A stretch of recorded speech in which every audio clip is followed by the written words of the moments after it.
ايه عاملين ايه يا جماعه الاخبار؟ بصوا عاوز اشرح لكم حته كده سريعه في النقطه. اوكي، الان مع الدي في الانجليش دي مهمه جدا جدا.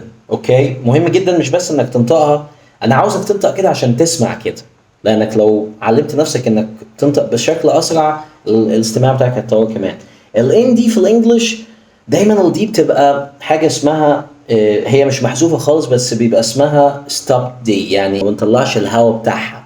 دي يعني الهواء بتاعها ما بيطلعش، بنروح عليها بس ما بنطلعش الهواء بتاعها. يعني هنا مثلا black and، مفيش بقى black and white، هي black and white، black and white. ولو ما عرفتش تحذفها خالص قول and عادي، مش لازم توقف الهواء يعني. أنا مثلا بقول لك I need a girl and a boy، مش and a boy. اوكي، يبقى الان مع الدي، الدي بتطيرها. بس مش بس في and، الان دي لما بتقع جوه كلمه واحده في الانجليش، يعني مثلا ايه لما بنقول landlord، هي بسرعه بتتقال ايه landlord، landlord، او landmark، landmark.